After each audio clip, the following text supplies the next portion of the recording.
ఈ అడవులు నిశ్శబ్దంగా కనిపిస్తాయి, కానీ వీటి గుండెలో ఒక అగ్ని దాగి ఉంది. అది స్వేచ్ఛ కోసం దహించుకున్న అగ్ని. బ్రిటిష్ వారు వచ్చారు. పాలకుల్లా కాదు, పాలకుల పేరుతో దోపిడీదారుల్లా అడవిని బంధించారు, జీవితాలను గొలుసుల్లో కట్టేశారు. అది భూమి మీద కాదు, మనుషుల మీద యుద్ధం. అప్పుడు ఒక స్వరం వినిపించింది, శాంతంగా కానీ శక్తివంతంగా. అతను యోగి, అతను యోధుడు, అతనే అల్లూరి సీతారామరాజు.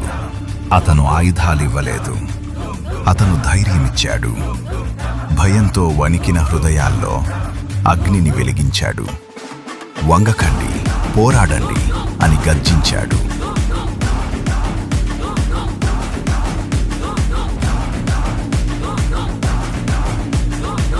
అడవి అతని కోట, చీకటి అతని మిత్రుడు. మెరుపులా దాడి, గాలిలా మాయం. అతని పేరు వినగానే బ్రిటిష్ సామ్రాజ్యం వణికింది.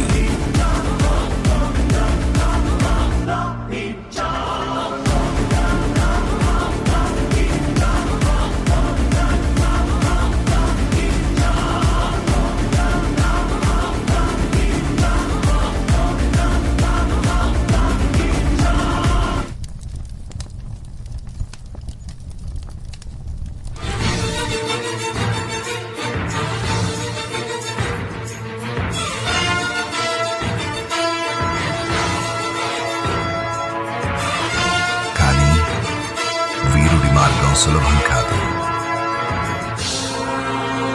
బంధించారు అతన్ని, కట్టేశారు శరీరాన్ని, కానీ ఆత్మను కాదు. చివరి క్షణంలో కూడా అతని కళ్ళలో భయం లేదు, కేవలం స్వేచ్ఛ మాత్రమే ఉంది.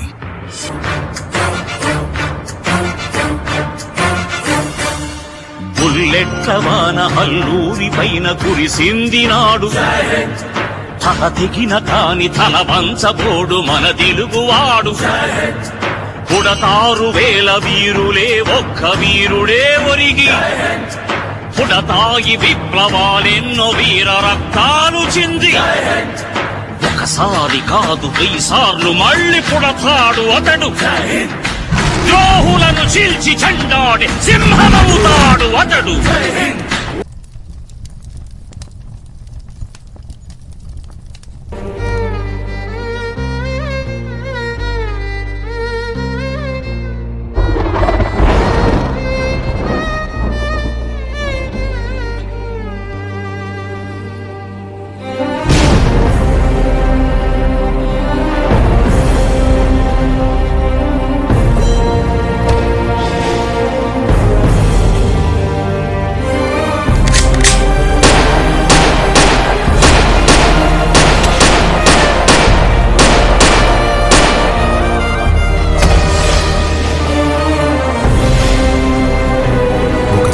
చంపవచ్చు, కానీ ఒక ఆలోచనను కాదు.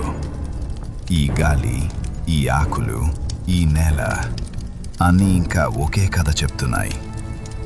అతను ఇంకా బతికే ఉన్నాడు.